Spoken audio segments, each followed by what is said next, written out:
Hi, guys, and welcome to our Premier League 2022-2023 mid-season review. So, yes, I'm back with the boys. Yes, I'm back with James, Luke, Callum. And just like we've done for seasons past, we do three videos for the season: prediction video, mid-season, and then season review. So here we are at about the halfway mark of the current Premier League season.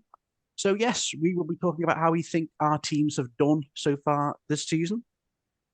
Yes, we'll get there. And basically we can change our top four, bottom three predictions as well. So I will put video stamps or in the description below. If you want to just get to a certain part your team. So without further ado, let's get to it. And James hasn't got long. He's very kindly taken a break at work. So we'll start off with James, of course, as always, with Brighton and Hove Albion. And James, I think suffice to say, you had a very good start. It's been great. Graham Potter left for Chelsea, but then you got De Zerbi came in, and it's been, for the most part, really, really good for Brighton. So take it away. Cheers. Yeah, it's been an interesting one. I think Potter. We did last season was really good. Came ninth, blew all expectations out of the water, and then there's a lot of pressure on being like, can we compete this season and kind of maintain that high standard we did last season? And we did. We started the season really well, and we beat Leicester 5-2. And we're thinking, you know what, we're at the peak now. The sky's the limit for us. And then the next couple of days, Potter then has announced he's gone to Chelsea, and it genuinely felt like your heart's been ripped out of your stomach, out of your chest, even sorry.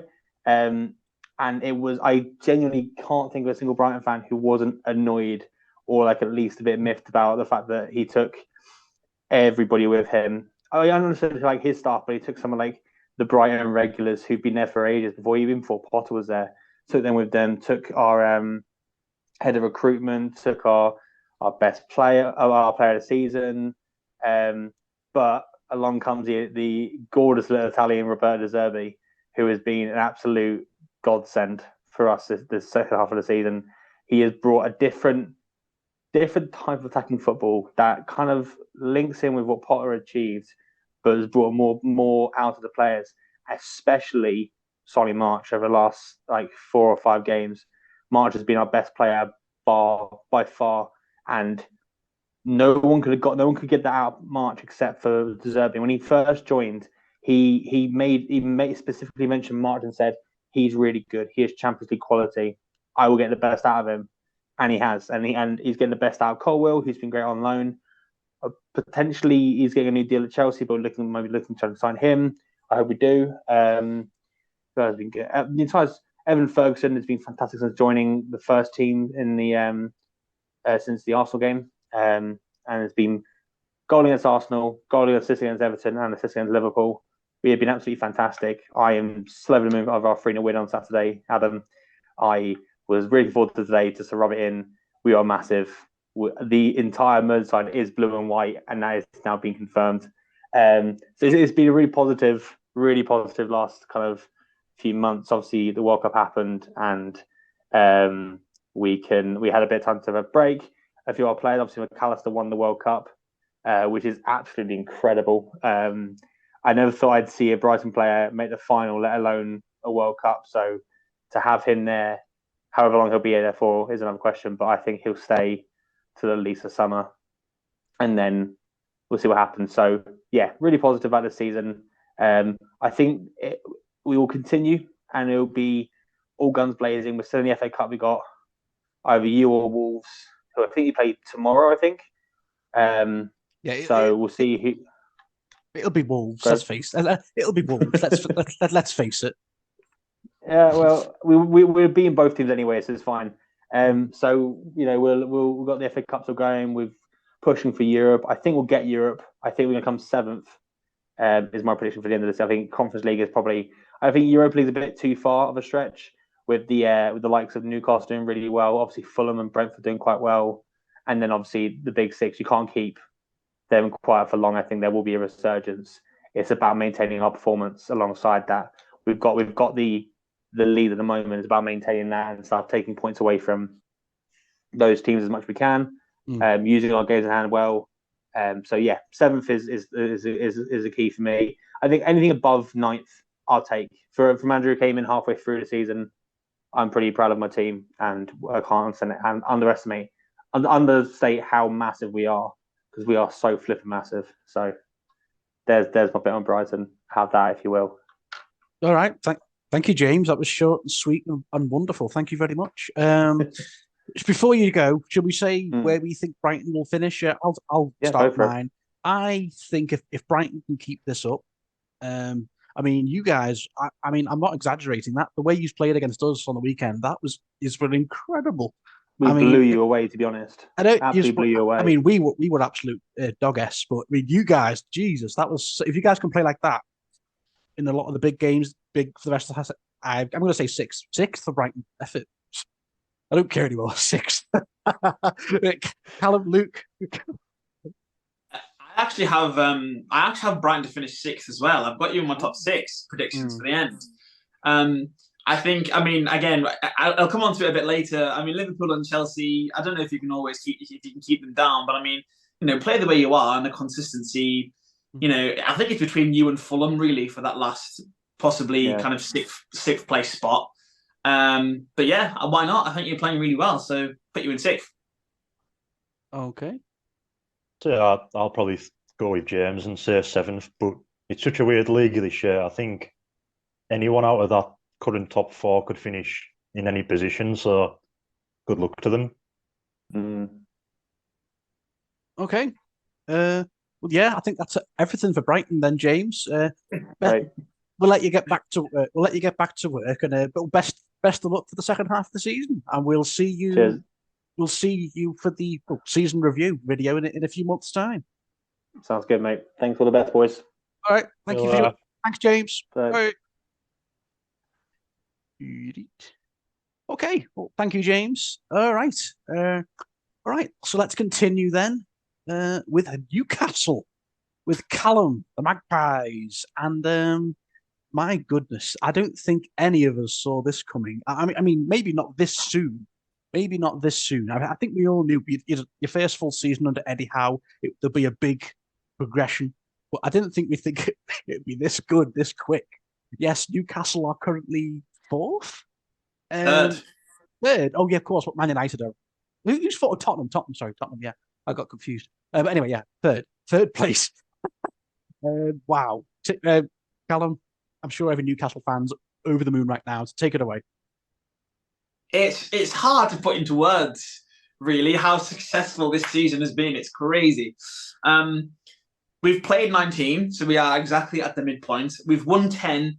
Unfortunately, we have drawn 8 games, which, I mean, even if we turned a fraction of those 8 games into wins, we'd be above City.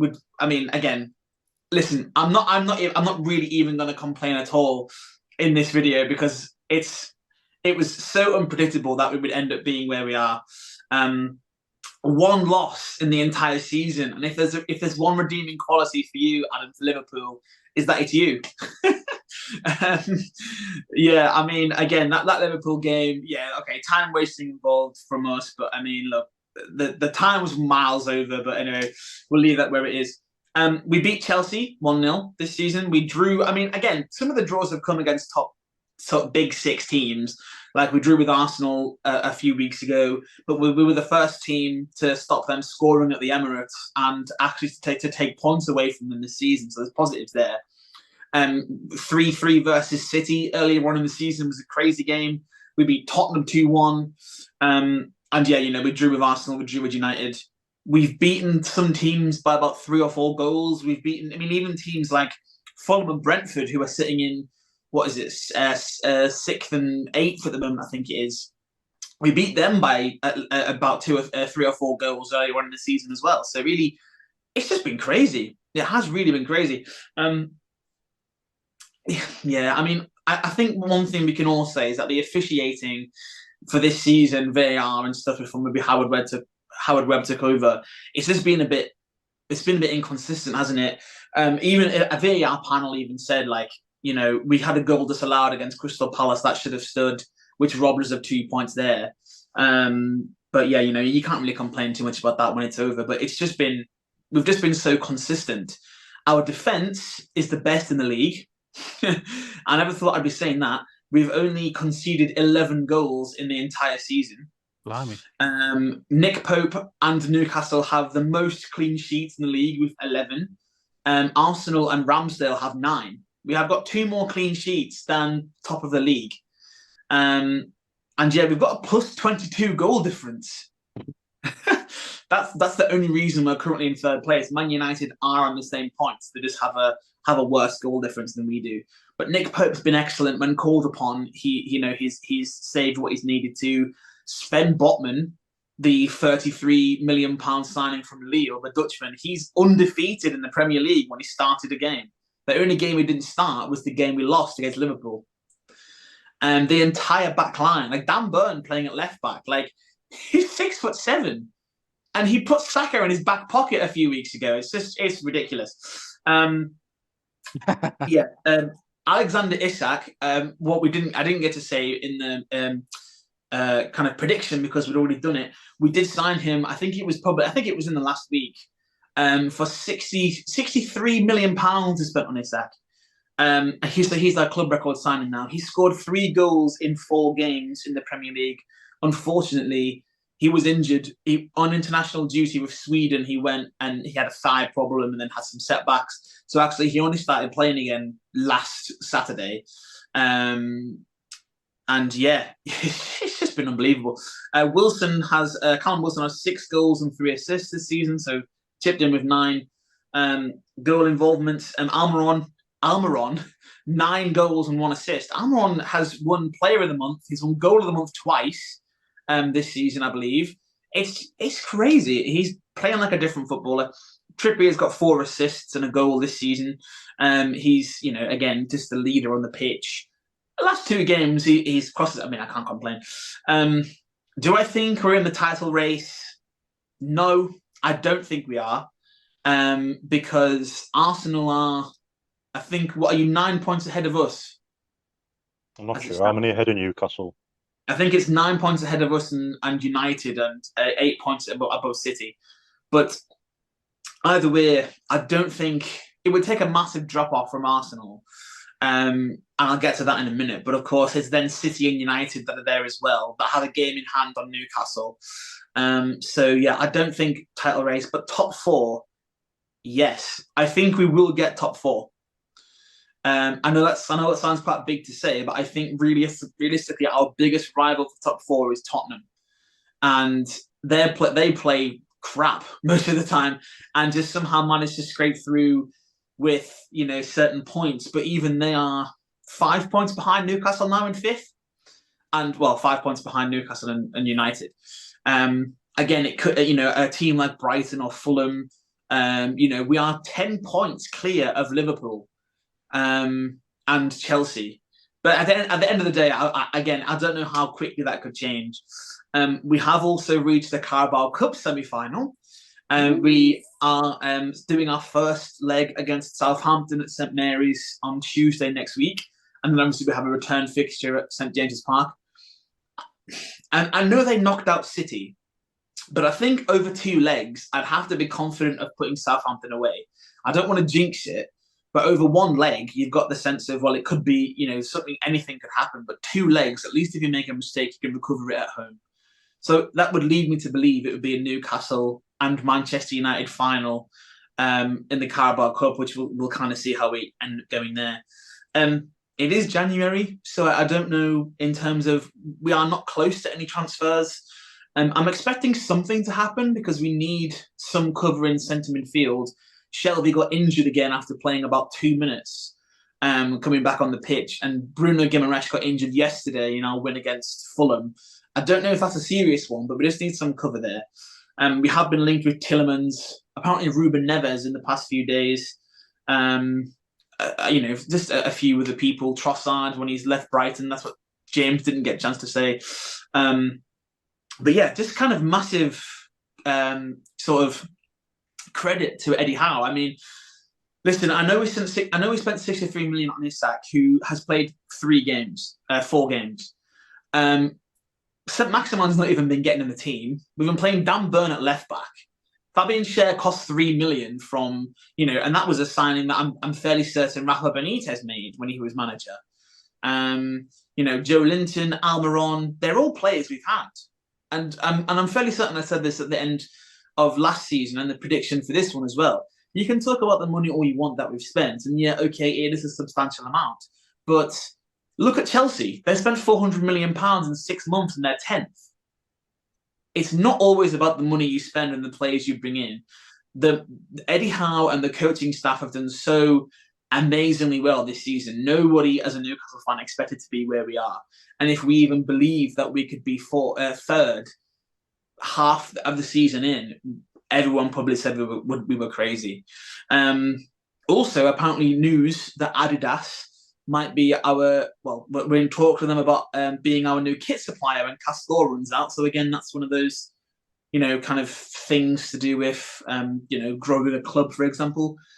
Again, if I have one negative to say, it's the fact we lost to Sheffield Wednesday in the third round of the FA Cup.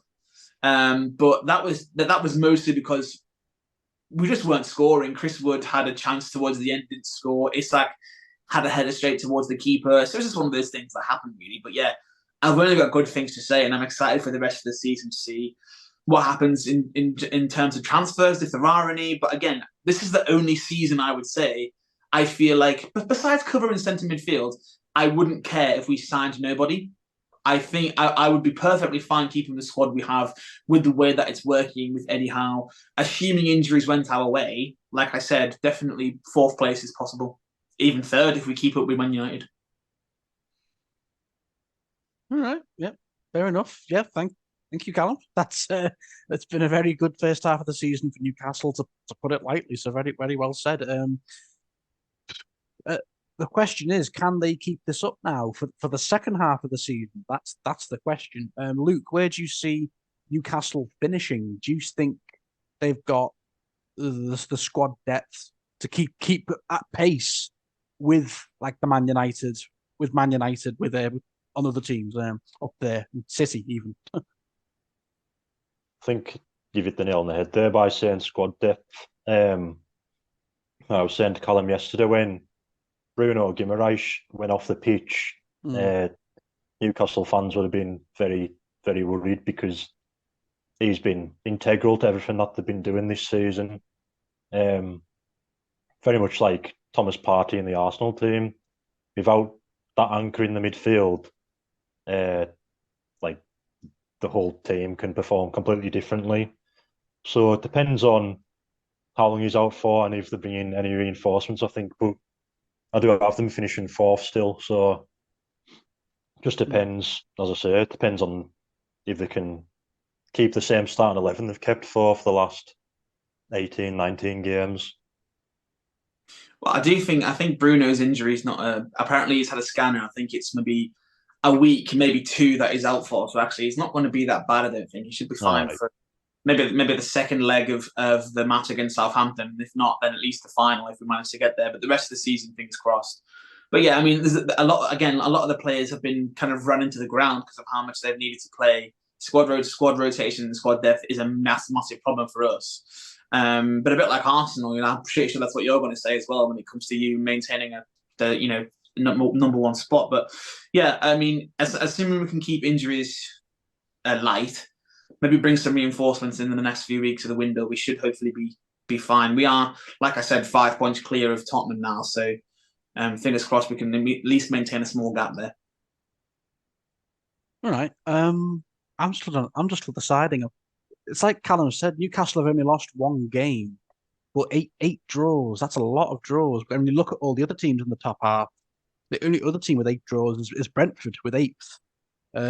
With eight draws, Brentford. So if Newcastle do start to draw a few, and then maybe Tottenham start to catch up, or I don't know if God forbid Liverpool or Chelsea have a second half of the season revive, miracles can happen. I'm gonna say 5th for Newcastle. Oh, come on, Adam. I'm gonna say 5th. I something's telling me you're just gonna miss out. It'll be so close. but something's telling me Newcastle will start to falter a little bit in the second half of the season, and then Tottenham and maybe Chelsea can start climbing the table too with their new big signing. I don't know, but my predictions don't mean anything. I predicted Liverpool to win the league, so don't say anything I take seriously. So yeah, but I'm going to say fifth for Newcastle, but it'll be very tight, and that's still Europa League next season. Yeah, and then even then, if it was fifth, I would take it. We all said, what did we all say? Eighth. I think every single one of us said eighth at the start of the season. So anything above that is fine. So yeah, no, I haven't got a problem with that. Okie dokie. All right. Well, best of luck to the Magpies for the second half of the season. So, thanks, Callum.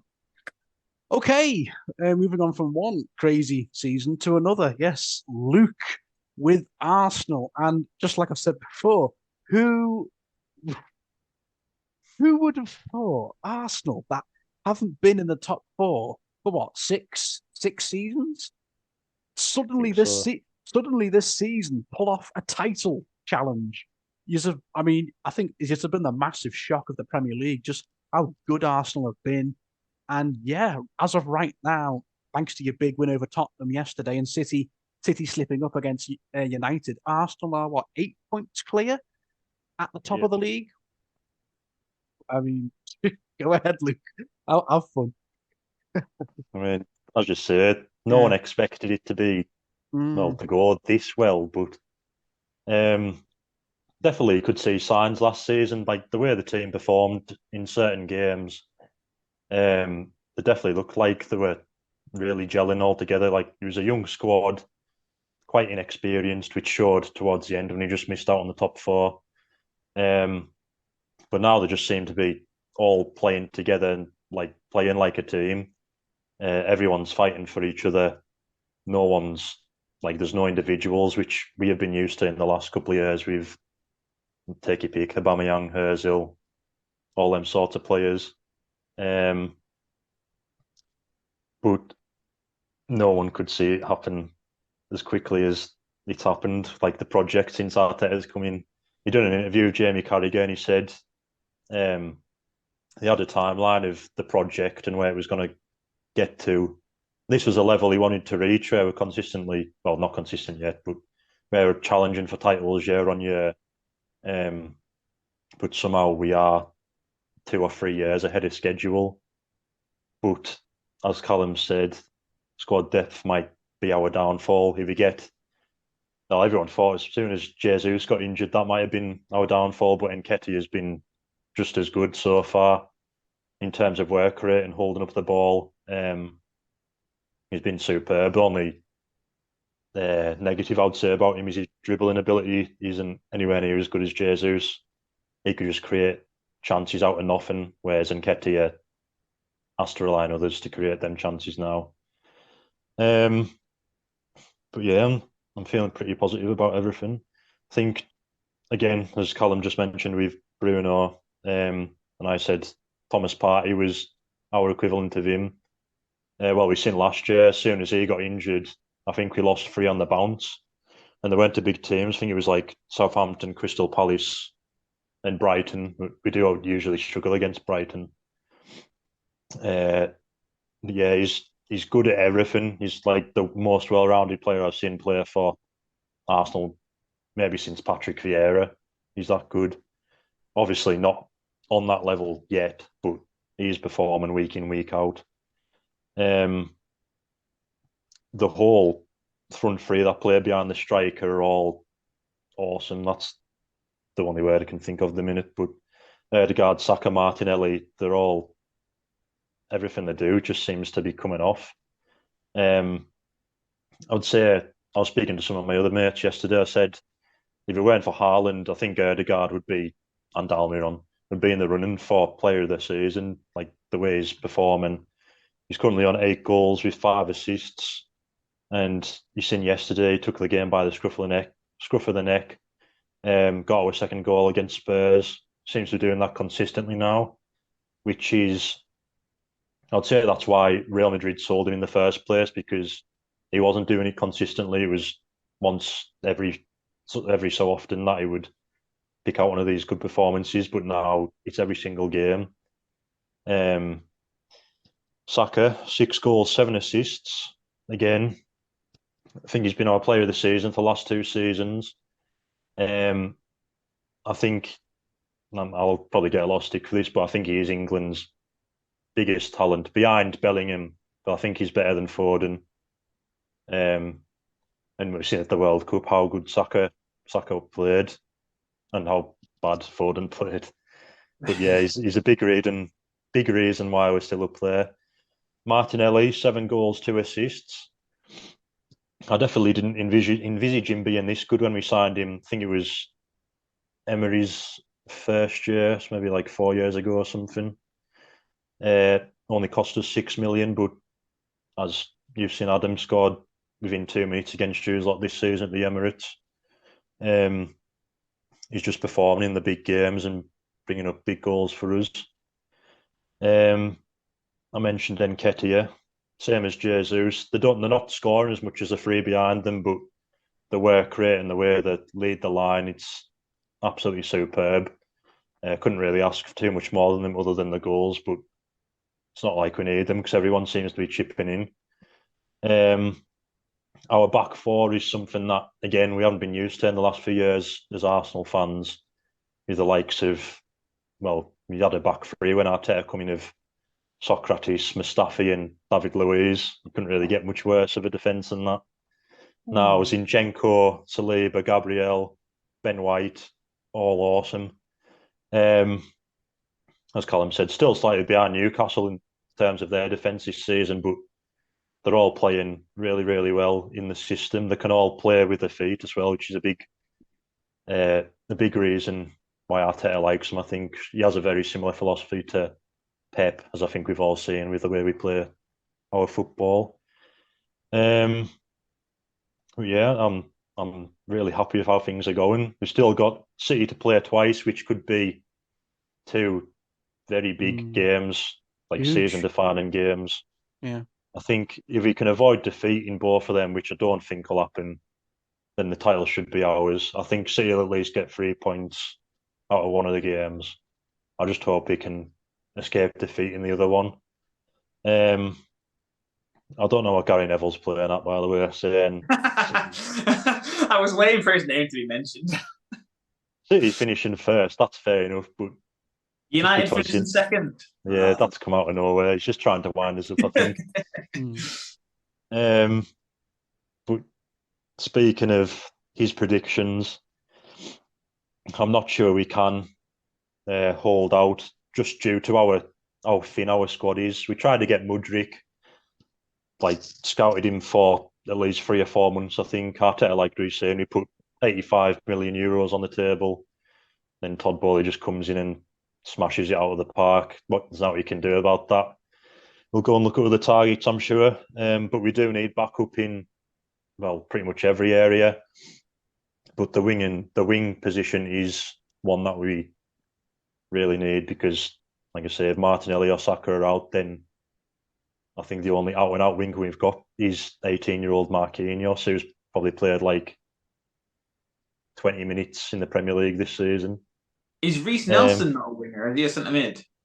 I think he's out for another 4 weeks or so. Yeah, he's very injury prone as well.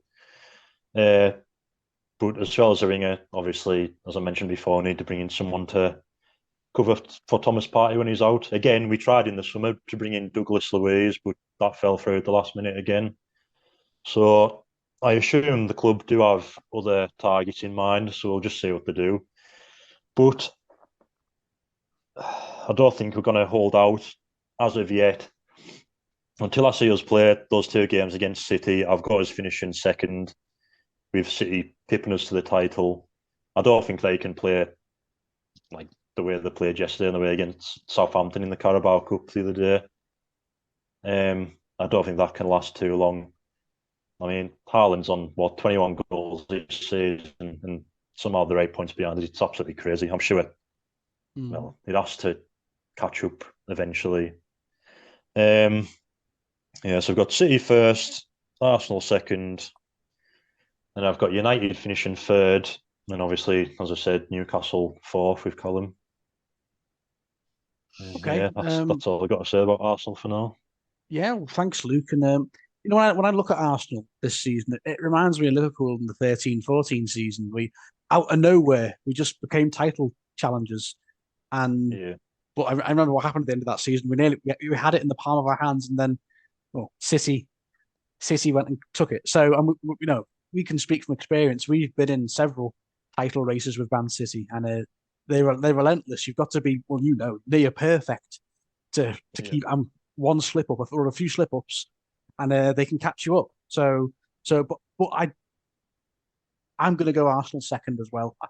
If you do win it though, it would be incredible. It would be a fresh change from City winning it every season. Then us we're a one-off, but City winning it every season. So yeah, but I just think City with Haaland, they're too good. Even though the last two games they haven't been as good, but maybe they'll start to get some form. I mean, maybe Man United could be up there because they're only, what are they? They're fourth, 38 points, only a point behind City. So if United can get some momentum, they could be title challengers. Please no, please no. I just think it's so strange how Newcastle are sitting there. Like Newcastle are 1 point behind City, same points as United, 9 points behind Arsenal, in the same ballpark as United and City. Yet I don't think any of us think Newcastle could be there. The challenge. You've got that game. They've all got games in hand. They have got a game in hand. I understand that. But you never know. Well, I mean, for what it's worth, I think Arsenal will win. I mean, City already have 3 losses this season. I don't know the last time they lost 3 games they've played 18 games, so they've lost 3 already. I don't know how many draws they've got or anything, but I mean, how many have you lost? 1. They lost. And that was for United, wasn't it? They lost 3 last season, but that was with 93 in the entire points. season. Yeah.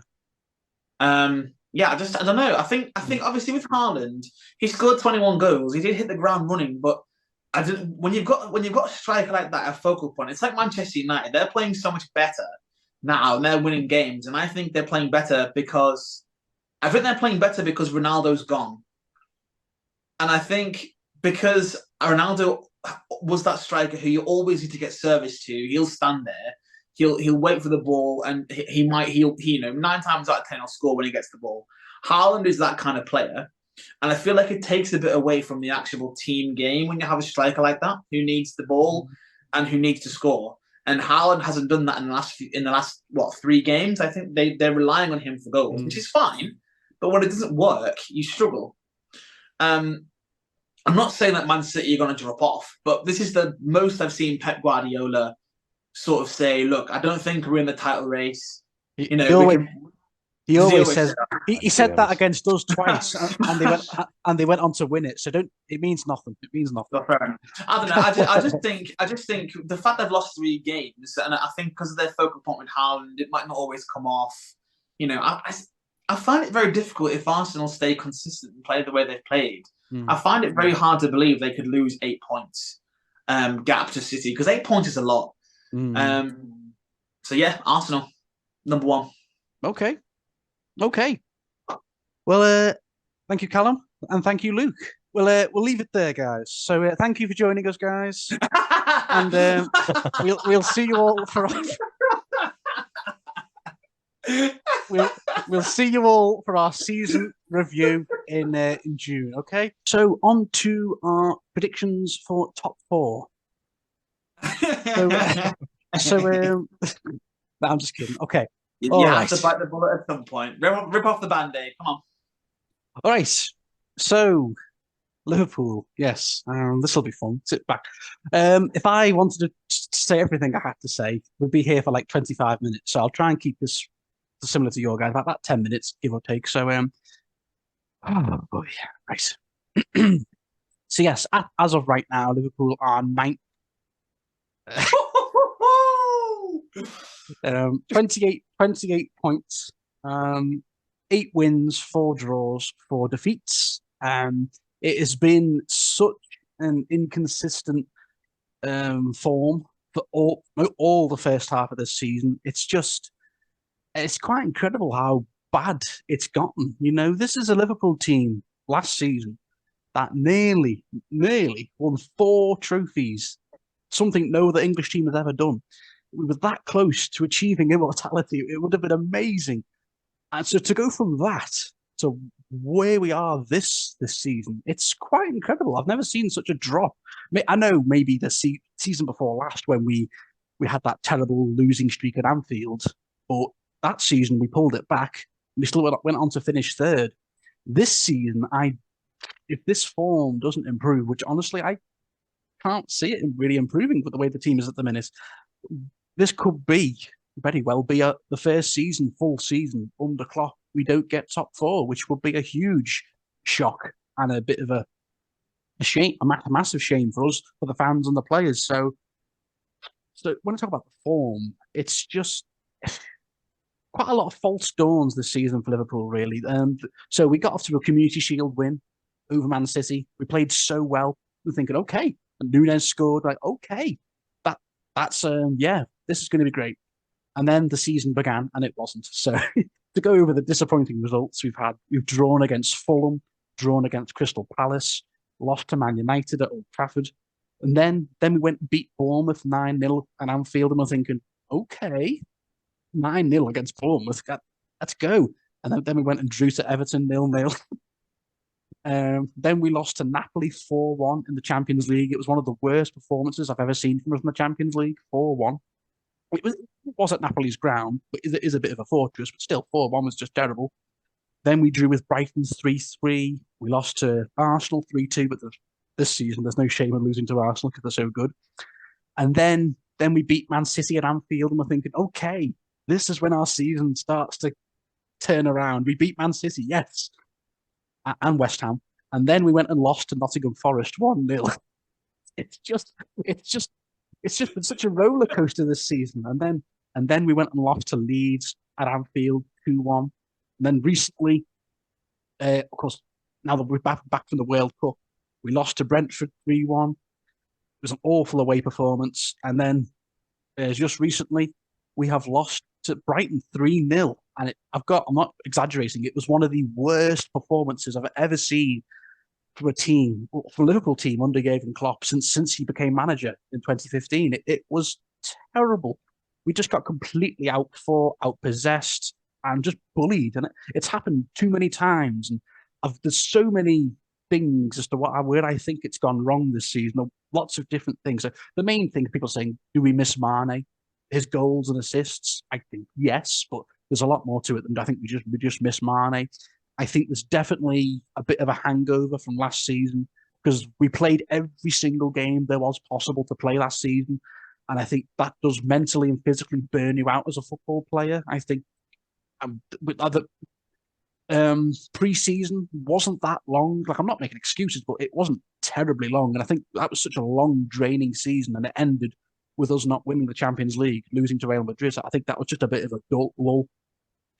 Then I think we've run out of steam too. I think a lot of the players in this team just can't quite play the same way they used to several seasons ago when we were playing such amazing football, like title challengers of Man City and Champions League finals. And there's problems all across the pitch, really. We go to all three departments. Our defence has been nowhere near as good this season. Van Dijk, he looks nothing like the player he was 3 years ago. Maybe the injuries had an impact, but he played well last season, so I can't really say that. I don't know. He is 31, so maybe that's a key. Maybe he's getting a bit on a bit now in football years.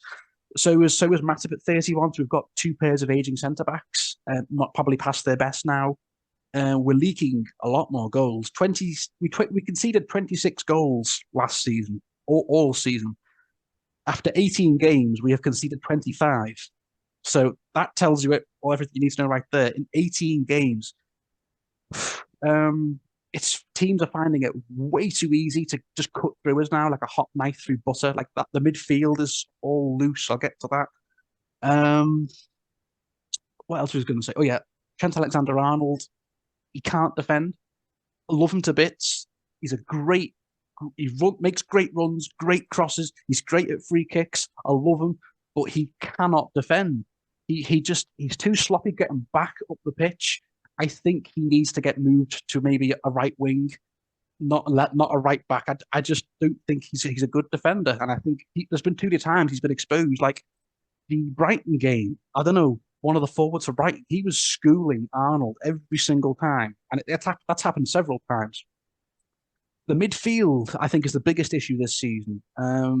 Just too many aging players who I think we haven't refreshed a few seasons ago when we should have refreshed. We should have brought in new players, and we didn't.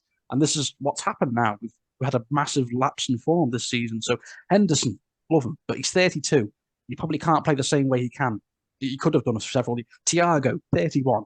Thiago's good, but I personally think he doesn't quite suit Liverpool's style of play, and I still don't get why we got Thiago, because he's a good player, but I don't think he suits Klopp's style of play. That fast counter-attacking football. Fabinho's good, but he's getting on a little bit.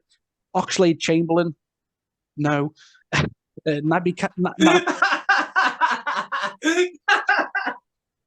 Oxlade-Chamberlain, he's injured. He's always injured, and when he does play, he's not that good. Sorry, Oxlade-Chamberlain.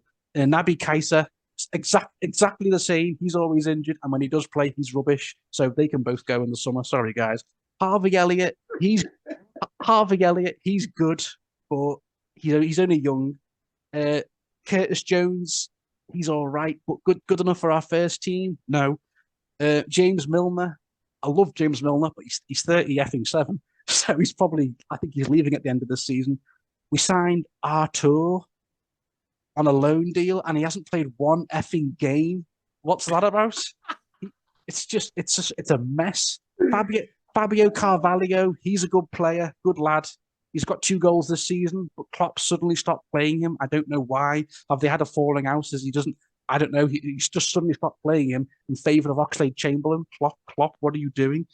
So yeah, the midfield, I think we're in dire need of a new midfield, and that I've heard in the summer, Klopp is going to be getting some big money to sign some new players. I've heard rumours of Jude Bellingham, but I can't see that happening. 1, we probably won't be able to afford him. 2, will he want to go to a club that won't have Champions League football next season? Because I think that's the case for us.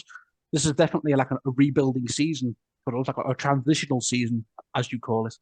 But yeah, that what's his name? I forgot what he said. On our match of the day. I forgot his name, sorry. But he said that, and I agree with him, that tight, cohesive unit that Liverpool have been for several seasons, why they've been so successful, it's not there this season.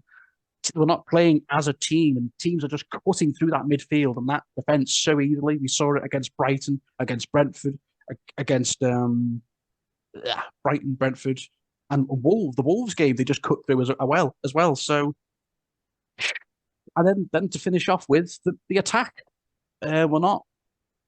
There's no goal scorer this season. Salah's only got 7. Salah doesn't look anywhere near as good as he used to be. I think ever since he got that big money contract, he's looked off it. It was towards the end of last season he wasn't getting goals either. Salah's just looked off it, and I've heard rumours he's been meeting up with agents from PSG. So if Salah could go in the summer, well, that's just football rumours. Never take that with a pinch of salt. But yeah, Salah's well off it. Jota and Diaz both injured. I think we definitely do miss both of those players. They are good. And let's talk about him, Darwin Núñez. Yeah, he's not been the goal scorer we all thought he would be, but it is too soon to say he's been a flop. I know it was 65 million. He does have 5 goals, and he is top of the league for chances created, so he does get in there. But he's just so wasteful, and his finishing is terrible. He really needs to work on that. And I know he can score because he got over 30 goals in the Portuguese league. I guess this is the Premier League, but still, I do think Darwin Núñez will come good. He's just got to sort out that finishing. I think he definitely will get a lot more goals. So that's where I think it's gone wrong, guys. Conceding first in half of our games, that's a huge problem. I don't know what that is about. Our away record this season has been absolutely dreadful. Our only wins are Spurs and Aston Villa. That's it. Every other game has been a draw or a defeat. Oh my God. There's also the club is up in air. Like FSG apparently put the club up for sale, and fans aren't too happy with FSG because they're saying Klopp has not been backed in previous transfer windows, like in midfield, not forwards. I mean, like Cody Gakpo coming in. He's a good signing, but I feel like he's probably thinking, what the hell's going on here? He signed Cody Gakpo from PSV, not PSG. But yeah, I think it's just it's a bit depressing to be a fan right now. But I've got to accept it. This is going to be very much just a transitional season where we're going through about a very bad patch, and I think Klopp's being very stubborn in press conferences. He's saying we haven't got the money. We don't need a new midfield. We're fine. And we're all like, Klopp, Jesus Christ, mate, stop being so stubborn. We can clearly see it's not working. We're ninth for a reason, mate. Anyway, but we can just hope he does get backed in the summer. And he admits we need several new midfielders. We need new centre backs. I think the forwards were fine. As soon as they find their form again and Diaz and Jota come back, we'll be fine. So sorry if this has gone on a while. I don't know how long I've been. Ooh, there's so much to say. There's so much. Where do I see us finishing? Positive. The only positives I can think of is that maybe we can pull off a second half of the season comeback like we did 2 years ago, and we can maybe. But Chelsea are right below us on goal difference. I mean, we're playing Chelsea on the weekend at Anfield. That'll be funny. Well, basically, who's worse, us or Chelsea? We'll find out on the weekend. Hopefully, we'll win that. It's at Anfield, but their new wonder kid might start, mightn't he? They've just paid 80 odd million for. I don't know. We're still in the FA Cup. We've got a replay of Wolves tomorrow, but I don't see us winning that because I think Klopp will make a bunch of changes, but we'll see. We're still in the Champions League, but we've got Real Madrid. So yeah, that's all I've got to say about that. So yeah, this is just going to be a season where you're just right. I think we've definitely written off top four. The title died, I think, months ago. So right now, I'm going to say Liverpool finish, unless we can really get a good run together, which I can't see happening. I'm going to say Liverpool finish 7th. That's where I'm going with Liverpool, unless we can get a good run of form together. 7th. I mean, Brighton, Brentford, and Fulham are above us in the table. Oh, God. Callum, Luke, what have you got? I think it's exactly like I said to you in the chat a few weeks ago. Klopp's coming out and saying all these things in press conferences, about, but he can only say so much. He can only criticize the players so much and say, this is how it is. Criticizing the owner, to see what he does to Scott Parker. He got himself sacked criticizing the owners of Bournemouth. So I'm fairly certain Klopp must be very frustrated in the things that he can and can't say. And yeah, I'm sure he'd agree with a lot of Liverpool fans and say, look, like our midfield average age is about 35 years old, and just everything like that. It's just a culmination of things, isn't it? But yeah, I don't know what's the main reason. I don't know. I can't help but think maybe if Mane was still in the team, maybe. I don't know. Like you said, you can't just pin it on one player. But Mane has been there. He was there for X amount of seasons, and every season Mane was there. It's just since he's left, there's been a drop off. But yeah, I mean, the thing is, Salah and Núñez combined have missed about 30 clear-cut chances in the entire season. Every time I go on TikTok, there's a compilation of when Darwin Núñez has played a game and missed about 15 chances in one game. I mean, if he's putting even a fraction of those away, Liverpool are winning games. It's just that he's not doing it. Yeah. So yeah, I mean, it's a mixture of things. I mean, Artur, like you said, I don't even think I've seen his face in any of the stadiums that he played at this season. So yeah, it's just one of those things, isn't it? Again, if you sign Gakpo, but I mean, even Diaz and Jota being injured, they are big misses in terms of goals and impact from the bench. Like your bench doesn't look very good at the moment. It usually has a lot of youth players on it, if any. Like stuff like that. So if it would take Fulham, Brentford, and Brighton to have a bit of a drop off, but you are technically only 5 points behind Tottenham, who are in 5th. So, if Tottenham drop off even more, they have a bit of a drop off, you pick up some wins, Núñez and Salah start scoring. I could see you getting 5th or 6th in the end. I'll take that. worst comes to worst, Newcastle have a massive drop off. He might end up back in Champions League. You never know, but yeah, I think fifth, maybe sixth. I'm thinking Europa League places. Yeah. Yeah, I mean, yeah, yeah. Luke, I've got nothing left to say. Luke. Well, as Callum's described there, excuse me, there's like a million different reasons for why it's went wrong this season with Liverpool, but as you alluded to, I think it is just a transitional period because you've had the same squad for like, 5-6 years now, and they've won everything there is to win.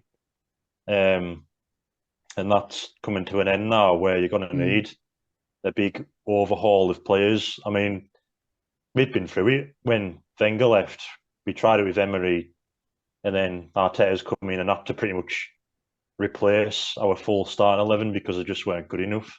And they were all aging players as well. And now we've got the youngest squad in the league and smashing it up. So, yeah, I think it's just about bringing new players in, and Klopp will, what's the word I'm looking for? Like get them up to speed with what he wants, and I'm sure he'll be back to where you've been in recent years in no time at all, really. Maybe just 1 or 2 seasons of rebuilding, and he might be back. Yeah, I mean, I think once Jota and Diaz are back, and Salah and Nunez can start finding the back of the net, and Gakpo, I think, and we get some new midfielders, we maybe get 1 or 2 centre backs. I think next season, I think we definitely will be back. We're down, but not gone. We definitely will be back, Liverpool. But it's just times certainly have changed, haven't they? The last few seasons, Liverpool have been, and Arsenal obviously just missing out on top 4. Newcastle and Brighton like mid-table, and now Liverpool are below all of you. It's so weird. It's please be a one-off season. It's a bonkers season, isn't it? But yeah, especially having where you and Chelsea are in terms of 9th and 10th, two of the so-called big 6 down there mid-table. It's one of those things, isn't it? But yeah, the only positives. Only positives I can think of. Like I said, Chelsea have been just as bad as us, if not a little bit worse. And Everton are in the bottom 3. So every cloud. Okay. That's true. All right. Okay, thanks, guys. So we'll end the video then with our predictions for our top 4 and bottom 3. So, Luke, what's your top 4? I think you've already said it, but let's just rehash. Yeah, so I had City first, Arsenal second, Man United third, and Newcastle fourth. Okay. The start of the season, I obviously didn't think Arsenal, United, and Newcastle would be doing as well as they have been doing, but I already alluded to Arsenal, but Man United just seemed to have come out of nowhere with the way they started the season with the 4-0 loss to Brentford, and that they seemed to be flying. Okay. Callum, your top 4? Yeah, just swap Arsenal and City around for me. First is Arsenal. Again, City aren't having the best of seasons, and again, they might have the whole kind of Haaland dilemma, if you like, in terms of the way they now play football. United, like you said, I basically said since Ronaldo's gone, I think they've pretty much won every game since Ronaldo left. And that's the kind of a similar problem that City might be having with Haaland in terms of their focal point striker. Arsenal, City, United, and then again, if we can manage to kind of stay consistent, maybe hopefully Isak gets a nice running game, doesn't get injured, gets to show us what he's all about a bit more, and none of the back 4 get injured and things like that. Then I think Newcastle fourth to keep their place there would be amazing. Okay, my top 4. I think I've got City winning the league because, like I said to Luke, we know all too well how good they are in title races. They're just relentless. So I think even though they've done like a little funny spell at the minute, I think they'll bounce back. They're too good. So I think City to win the league, but Arsenal second. But it'll be so close. I think it might even come down to the final day of the season, maybe. It might. That'll be crazy. Man United third, unfortunately, but they've been really good with Ten Hag. Like Rashford's had a big resurgence. And yeah, Ten Hag's look. Well, I knew they'd do well because Ten Hag's a really good manager. So yeah, Man United third, fourth. Yeah, sorry, Callum. Spurs, but but I think it's going to be very close between you, Spurs. Maybe if us and Chelsea can have a bit of a resurgence, maybe it might become close. But yeah, maybe we'll see. We'll see. So yeah, that's my top four. This might just be bias from me, obviously, but Tottenham just plays so bad. Tottenham can't play first half of games. I don't know what it is. They've been 2-0 down to Brentford, been 2-0 down to Bournemouth, 2-0 down to Arsenal, 2-0 down to Newcastle. It's, like they've gone 2-0 down in so many games this season. Some of them have come back and drawn and maybe they've won to an extent, but there's loads of negativity around Tottenham as well. And Conte, will he stay? Will he go? I don't know. I just don't think they're a team that can be top four right now. And that makes, in terms of how bad Liverpool and Chelsea are doing, I think it just makes Newcastle's chance of top four just that more kind of likely. But again, it might just be me looking at it from a different angle, but, Yeah, well, I think Harry Kane's dragging them. He's got 15 goals, Harry Kane. So, but after that, it's Benton Kerr with 4. So, that tells you everything. Harry Kane's, if it wasn't for Harry Kane, they probably will, they'd be a bit further down. But anyway, yeah. Okay. Then let's finish off with the teams we think that will get relegated. I'll go first. Oh, yeah. This is it. I can be a bit happy now. So I have got Southampton going down. I think they're having a woeful season. Yeah, they got a bit of a resurgence. They beat Everton. And they beat City. They beat City in the cup, but they're still bottom of the league. But the bottom 3 are so tight; they're all on 15 points right now. West Ham, Everton, and Southampton. They're all on 15 points. It's just goal difference. But I think Southampton will go down. They just don't. Yeah, I just don't think they've got it in them. But I could be wrong. Then I've got Everton. I think Everton are going down, going down, going down. That could be the really bright spot of this season for Liverpool fans. If Everton go down, that'll be lovely. So yeah, Everton to go down, and Bournemouth to go down.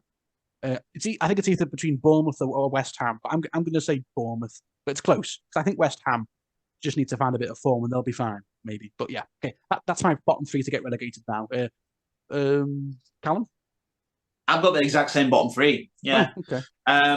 I think Southampton, well, I mean, like you said, they're all quite close towards the bottom. I mean, Bournemouth are on 16 points. I think so are Wolves. I think Leeds are on maybe 17. They are all very close down there. Yeah. But yeah, I mean, Southampton, Nathan Jones, I mean, he was doing okay in the clubs. He was winning there.